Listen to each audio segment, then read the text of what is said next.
अस्सलाम वालेकुम। I am Mohsin Zia और आज के लेक्चर में हम गो नो गो गेज और गो नो गो टेस्टिंग को डिटेल से स्टडी करेंगे। सबसे पहले हम ये डिस्कस कर लेते हैं कि गेज क्या होती है। Gauge is a device used to determine whether dimension is larger और smaller than another dimension that is used as a reference standard. तो मैन्युफैक्चरिंग इंडस्ट्री और इंजीनियरिंग में जो गेजेस होती हैं ये बेसिकली एक रेफरेंस स्टैंडर्ड डिवाइस होता है जो कि प्रोडक्ट को या टेस्ट पीस को या जो ऑब्जेक्ट प्रोड्यूस हो रहा है उसको चेक करने के लिए यूज़ होता है कि जो स्टैंडर्ड और उसकी लिमिट्स डिफाइन की हुई हैं जो हम प्रोडक्शन कर रहे हैं वो उसके अकॉर्डिंग है कि नहीं, वो जो टेस्ट पीस बन रहा है वो उसके अकॉर्डिंग है कि नहीं। मोस्टली जो गेजेस होती हैं इनके ऊपर स्केल नहीं होता, जिस तरह एमएम में या 1 2 3 में इस तरह नहीं, जस्ट फ्यू डिजिट्स लिखे होते हैं। ठीक है, तो लेकिन कुछ ऐसे डिवाइसेस को भी गेजेस कह देते हैं जिनके ऊपर स्केल बना होता है। मोस्टली जो गेजेस हैं merely indicate whether the dimensions of the test piece are sufficiently close to those of standard. तो मोस्टली बस एक स्टैंडर्ड और उस टॉलरेंस लिमिट होती है उसको चेक करने के लिए कि जो प्रोडक्शन हो रही है ऑब्जेक्ट या जो प्रोड्यूस हो रहे हैं वो स्टैंडर्ड की रेंज के अंदर हैं कि नहीं, इसके लिए गेजेस यूज होती हैं। अब क्वालिटी कंट्रोल में भी गेजेस का यूज काफ़ी ज़्यादा है क्विक डिसीजन करने के लिए।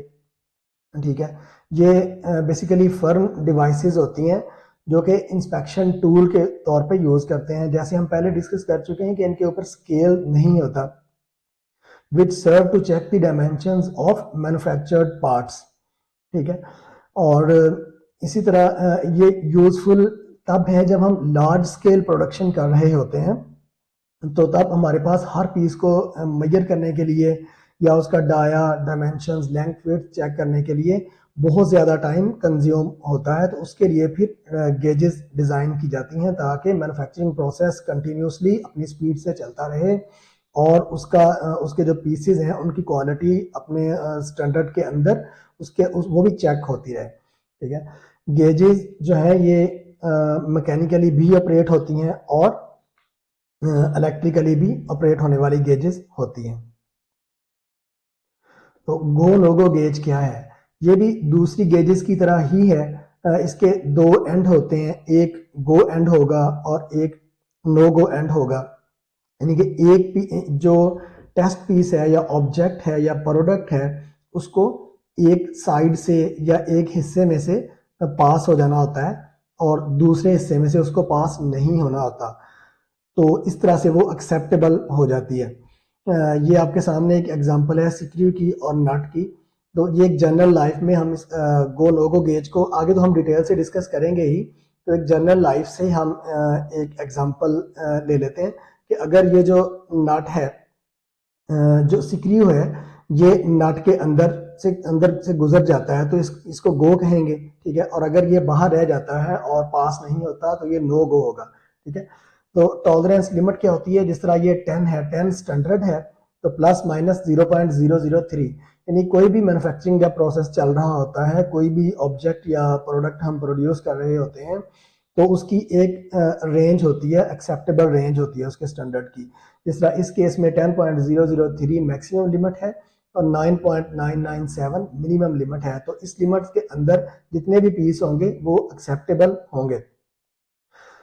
जबकि गेजेस में हम स्टैंडर्ड के या होल होगा या कोई इस तरह से स्टैंडर्ड डिफाइन कर लेते हैं कि इसमें से ये पीस पास होगा और तो ये ओके है, और इसमें से पास नहीं होगा तो ओके है या रिजेक्ट है। आगे इसको डिटेल से हम स्टडी करेंगे। गो नो गो गेजेस की जो क्वालिटी कंट्रोल में ज़्यादा टाइप्स यूज़ होती हैं वो है प्लग गेजेस, रिंग गेजेस और स्नैप गेजेस। वैसे तो गेजेस की काफ़ी ज़्यादा टाइप्स हैं, क्वालिटी कंट्रोल में ये तीनों जो हैं ये ज़्यादा यूज़ होती हैं, इसलिए इन्हीं को ही हम इस लेक्चर में डिस्क्राइब करेंगे, ज़्यादा एक्सप्लेनेशन देंगे। तो प्लग गेजेस ज़्यादा सिलेंड्रिकल शेप की होती हैं, जैसे कि ये आपको नज़र आ रही है, जो कि होल्स को या थ्रेड को चेक करने के लिए यूज़ होती है कि जो प्रोडक्ट बन रही है वो विद इन लिमिट्स है कि नहीं। दे offer very economical and convenient way of quality control. तो क्विक डिसीजन मेकिंग के लिए और वेरी कन्वीनियंटली इनको हम यूज़ कर सकते हैं। हमेशा जो इस तरह की गेज होगी उसकी एक साइड जैसे कि आपको नज़र आ रहा है वो गो साइड होगी और दूसरी नो गो साइड होगी, ठीक है। अब ये जो गेज है इसके ऊपर लिखा हुआ है 12H7। इसका मतलब ये है कि 12 mm को मेजर करने के लिए है H7 इसकी टॉलरेंस है। तो जो गो साइड है इसको जो भी प्रोडक्ट बनाएं कोई उसमें डेफिनेटली होल को मेजर करने के लिए, मेजर तो नहीं उसको चेक करने के लिए है, तो उसमें से गो साइड जो है पास होनी चाहिए और जो नो गो साइड है उसको पास नहीं होना चाहिए। मोस्टली जो भी गेजेस हैं वो मार्केट में अवेलेबल होती हैं स्टैंडर्डाइज फॉर्म में, और लेकिन उनको कस्टमाइज भी खुद भी बना सकते हैं ऑर्डर के तौर पे कि हमारी प्रोडक्ट ये है और उसकी डायमेंशन दे के स्पेसिफिकेशन दे के तो गेजेस डिज़ाइन करवाई जा सकती हैं। तो दूसरी टाइप जो क्वालिटी कंट्रोल में इंपॉर्टेंट है वो है रिंग गेज।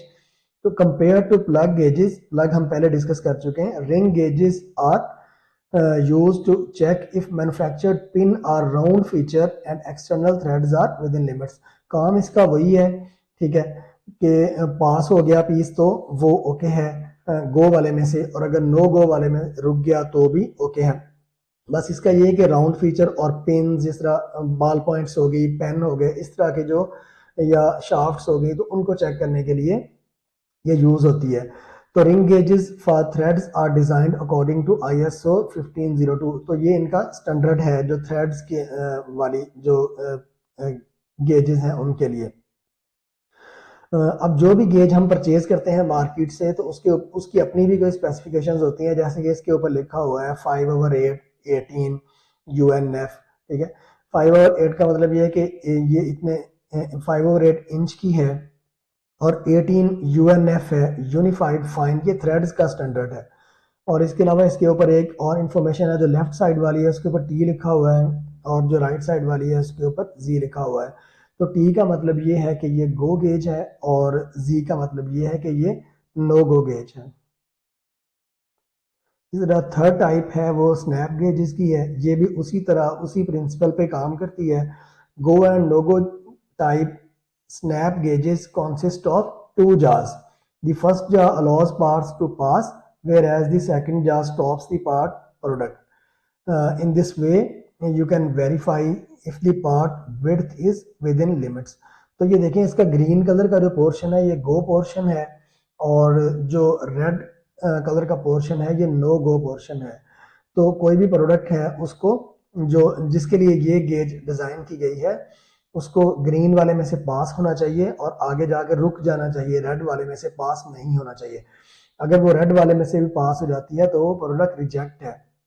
आगे इसको थोड़ा डिटेल से एलेबोरेट किया हुआ है, देखें। स्नैप गेज को इसका वर्किंग प्रिंसिपल क्या है, तो देखें जो गो है उसका जो विड्थ है उसकी अपनी यानी गेज की विड्थ जो है वो ज़्यादा है और नो गो की जो अपनी विड्थ है वो कम है। तो जो भी टेस्ट पीस है उसको ऊपर वाले गो में से पास होना है और नो गो वाले में से पास नहीं होना। ये जिस तरह 25.50 प्लस माइनस 0.05 इसकी टॉलरेंस लिमिट बनती है। आगे देखें टेस्ट पीस जो है ये गो में से पास हो गया है जो भी प्रोडक्ट हमने बनाई, तो इसका मतलब ये है कि प्रोडक्ट एक्सेप्टेबल है, ओके है, और नो गो में से ये नहीं पास हो रही तो इसका मतलब ये है कि ये ओके है, एक्सेप्टेबल है। तो प्रोसेस को चलने दिया जाएगा और ये सारे पीसेस जो हैं ये फिनिश प्रोडक्ट के तौर पे लिए जाएंगे। अब इस केस में देखें कि जो टेस्ट पीस है वो गो में से भी पास हो गया और नो गो में से भी पास हो गया, तो ये पीस जो है ये रिजेक्टेड है, ये एज पर स्पेसिफिकेशन नहीं है, तो इनको सेपरेट किया जाएगा, इनको आगे फिनिश प्रोडक्ट में नहीं लिया जाएगा। अच्छा, मोस्टली केसेस में जो कंपनीज हैं वो गो नो गो की जो भी एक फिगर है, जो भी डिजिट्स हैं उसके ऊपर लिख देती हैं, ठीक है। लेकिन कुछ केसेस में ऐसे भी हो सकता है कि लिखा हुआ ना हो या हम कस्टमाइज बनाएं तो उसके ऊपर लिखा हुआ ना हो, तो उस केस में हम क्या करते हैं उनको खुद मेजर कर लेते हैं। मोस्टली जो लार्ज साइज वाली है, जिस तरह ये राइट साइड पे है, तो ये जो ब्राउन कलर है ये प्रोडक्ट है और जो ग्रीन कलर है ये गेज है। तो जो नो गो वाला है उसकी साइड वो मोस्टली लार्ज होगी और गो वाली साइड मोस्टली स्मॉलर होगी। तो इसको मेजर करके खुद किसी वर्नियर कैलिपर से या टेप से तो इसके ऊपर हम खुद रीडिंग लिख सकते हैं। जो गेजेस हैं ये डिफरेंट तरह की अपने यूज़ के मुताबिक कन्वीनियंस के मुताबिक बनवा सकते हैं। जैसे कि आपको तो आइडिया हो रही है इसकी कुछ टाइप्स हैं, तो इसकी बहुत ज़्यादा मतलब टाइप्स में ये यूज़ होती हैं और डिफरेंट मैन्युफैक्चरिंग इंडस्ट्रीज कस्टमाइज बनाती हैं अपने प्रोसेस के मुताबिक। तो जैसे कि हमने पहले डिस्कस किया कि हम गो नो गो टेस्ट जो है ये एक इम्पॉर्टेंट टेस्ट है फूड इंडस्ट्री में, स्पेशली बेवरेज इंडस्ट्री में। तो ये किस तरह से इसको परफॉर्म करते हैं उसको देखते हैं। अब ये एक गो नो गो टेस्ट गेज है जो बेवरेज इंडस्ट्री में जहाँ ग्लास बॉटल्स या पीईटी बॉटल्स बनती हैं वहाँ काफ़ी ज़्यादा यूज़ होती है। तो फ्रॉम लेफ्ट टू राइट अगर हम देखें इसकी एमएम में जो इसके ऊपर डिजिट्स लिखे हुए हैं 28.45 mm, यानी कि from smaller to larger side को जा रही है ये। और 28.57 mm, 28.70 mm और 28.83 mm। तो इसकी जो दोनों साइड्स वाले होल हैं वो नो गो हैं और जो सेंटर वाले हैं वो गो हैं। यानी कि सेंटर वालों में से प्रोडक्ट को गुजरना होगा तो वो ओके है और जो साइड्स पे दोनों होल्स हैं उनमें से नहीं गुजरेगी तो प्रोडक्ट ओके है। जिस तरह से ये आप एक एग्जांपल देखें, इसमें क्राउन है जो कि ग्लास बॉटल के ऊपर फिट किया हुआ है, ठीक है। ये डाई के थ्रू इसके ऊपर जो है फिक्स होता है और उसके बाद ये टाइट होता है। तो बेसिकली ये जो टेस्ट है गो नो गो टेस्ट जो है ये इस जो क्राउन है इसकी टाइटनेस या इसकी लूजनेस इसके ऊपर बॉटल के ऊपर चेक करने के लिए यूज होता है। अब ये देखें ये एक बॉटल है तो वो जो सेकंड जो उसकी राइट साइड से सेकंड जो गो गेज है उसमें से इसको पास होना था तो ये उसमें से पास हो रही है।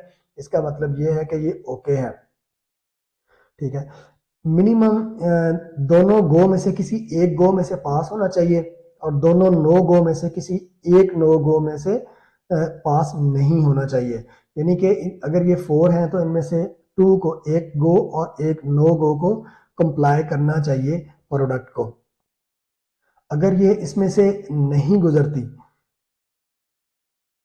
तो जो दूसरी गेज है, दूसरी गो गेज है उसको टेस्ट कर लेना चाहिए, ठीक है। अब ये जिस तरह सेकंड है एग्जांपल, अब इसमें जो नो गो गेज है उसमें से ये पास नहीं हो रही तो इसका मतलब ये है कि ये प्रोडक्ट एक्सेप्टेबल है। जैसे कि आपने पहले देखा कि 28.45 था इसका एमएम में, ये देखें। तो ये सबसे कम रेंज है उसकी गेज की, सबसे स्मॉलर पॉकेट है उसकी।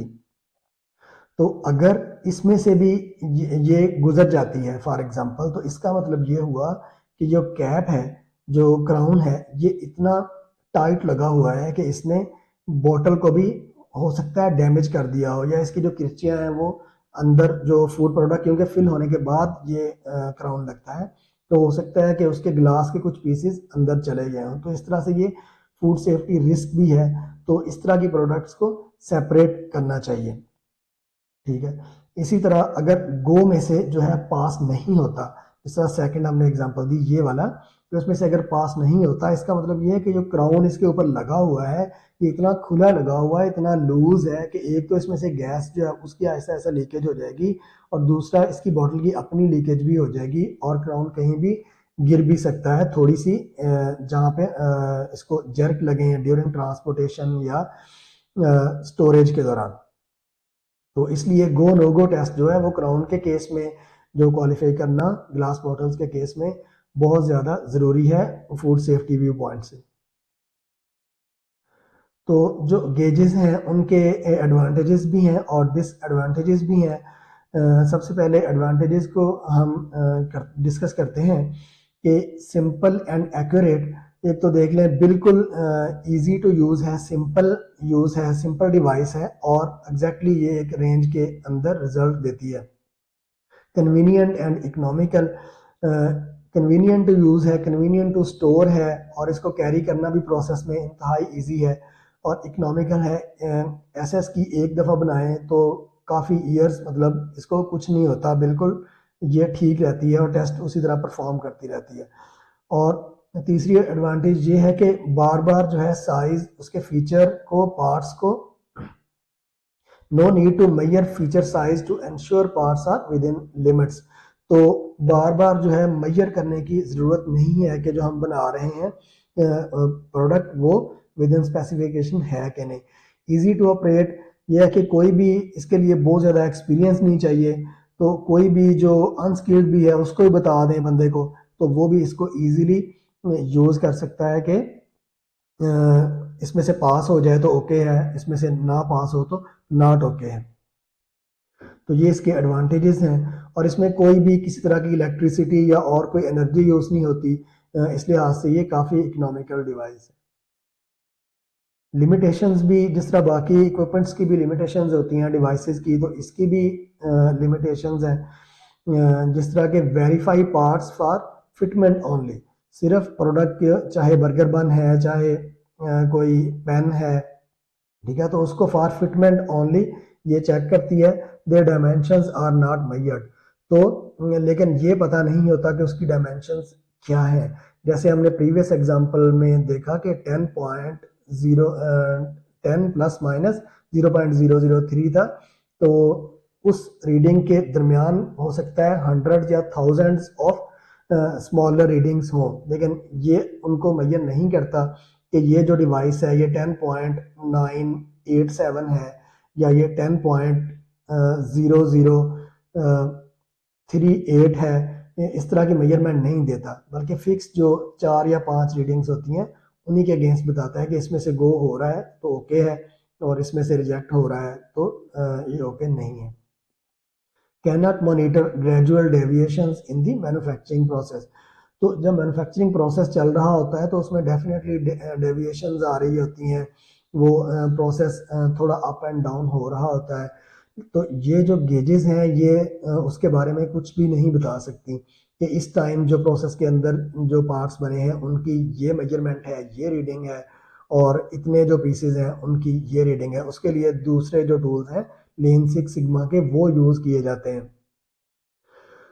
और due to these limitations the use of gauges is recommended to be only on production parts. तो सिर्फ जो प्रोडक्शन पार्ट्स हैं, फॉर एग्जांपल जिस तरह बर्गर बन रहा है तो उसका एक डाया है स्पेसिफिक, तो हम 2 रिंग बना लेते हैं फॉर एग्जांपल, ठीक है, और हम अपने जो भी ऑपरेटर हैं या क्यूसी स्टाफ है उसको बता देते हैं कि ये जो भी बर्गर बन बनेगा उसके ऊपर रख के देख लेना है कि ये इसमें से पास हो गया तो ओके है और अगर इसमें से पास ना हुआ तो नॉट ओके है। तो सिर्फ जो प्रोडक्शन पार्ट्स हैं उसके लिए इसका यूज़ रिकमेंड किया जाता है, बाकी स्टडीज़ के हवाले से डिटेल जो प्रोसेस की स्टडीज़ हैं उसके लिए इसका यूज़ रिकमेंड नहीं किया जाता।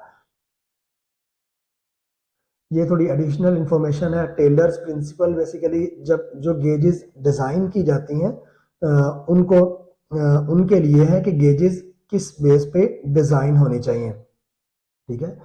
तो जिस तरह गो लिमिट है किसी भी गेज की, ठीक है, वो मैक्सिमम मटेरियल कंडीशन को देखते हुए डिज़ाइन होनी चाहिए। यानी कि कोई भी कस्टमर है, उसने गेज बनाने का ऑर्डर दिया है और उसने अपनी प्रोडक्ट की स्पेसिफिकेशन दे दी है, जैसे ये जॉब है इसमें लिखा हुआ एक सिलेंडर टाइप शेप की का ऑब्जेक्ट है या वर्क पीस है, तो इसकी स्पेसिफिकेशन जो है वो कस्टमर देगा कि इसका जो डाया है मैक्सिमम इतना होता है और मिनिमम इतना होता है। जो ए है ये इसके अंदर होल है, ठीक है। तो जो गो लिमिट है, ये लेफ्ट साइड पे जो गो एंड है, ये किस तरह डिज़ाइन होता है होल के केस में, लोअर लिमिट ऑफ होल, यानी कि मैक्सिमम मटेरियल कंडीशन। अब देखें जो ए है वो स्मॉलर होल है, तो इसका मतलब ये हुआ कि इस सिलेंडर के, जिसको हम मेजर कर रहे हैं होल वाला सिलेंडर, इसके ए वाली साइड पे ज़्यादा मटेरियल यूज हुआ है, जितना मटेरियल ज्यादा यूज होगा होल में, होल उतना क्लोज होगा। तो उसके लिए जो है डिजाइन, जो एंड गो एंड है, वो इसके मुताबिक डिजाइन किया जाता है मैक्सिमम मटेरियल कंडीशन की बेस पे होल के केस में। इसी तरह जो नॉट गो लिमिट है यानी नो गो लिमिट है, वो मिनिमम मटेरियल कंडीशंस को देख के डिजाइन की जाती है। जैसे कि राइट साइड पे बी पोर्शन है जिसमें इसी सिलेंडर की जो कम मटेरियल लगा हुआ है इसके बी साइड को, और उसमें होल जो है वो ज्यादा बड़ा है। तो जो भी इधर के लिए गेज डिजाइन होगी नॉट गो एंड, वो मिनिमम मटेरियल कंडीशन की बेस पे डिजाइन होगी। इसी तरह जो गो लिमिट है, जो upper limit of glass bottle की जो उसकी बेस पे डिजाइन होगी, और जो lower limit of glass bottle है यानी कि ये हम कह रहे हैं जो शाफ्ट है या पेन है, ठीक है, उसकी जो लोअर लिमिट है जहाँ पे मटेरियल कम यूज होगा, यानी कि शाफ्ट या बॉटल जितनी बारीक होगी, इसका मतलब ये है कि वहां पे मटेरियल कम यूज हुआ है, ठीक है, बॉटल बेसिकली थिन है, तो उसके लिए जो नो नॉट गो लिमिट जो है वो एंड उसको देख के डिजाइन किया जाता है, ठीक है।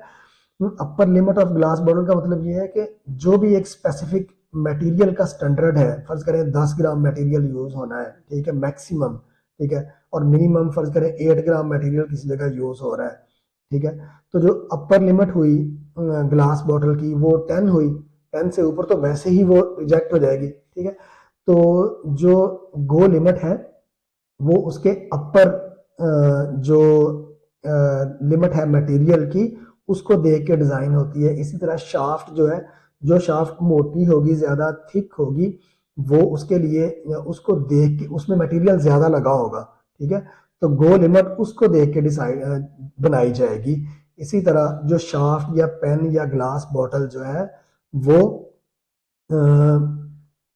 थिन होगी, ठीक है, तो इसका मतलब ये है कि वहां मटेरियल कम लगा हुआ है, तो उसको देख के नो गो लिमिट जो है वो डिसाइड होगी इक्विपमेंट की, यानी कि जो डिवाइसेस बनाने वाले हैं उनके लिए टेलर प्रिंसिपल ज्यादा इंपॉर्टेंट है। तो होपफुली आपको गो नो गो टेस्ट और गो नो गो गेज जो है वो उसकी डिटेल से समझ आ गई होगी। अगर कोई चीज़ मिस हो गई है तो काइंडली कमेंट में बता दीजिएगा, और अगर किसी चीज़ की समझ नहीं आई तो वो भी कमेंट में पूछ लीजिएगा। Thank you very much.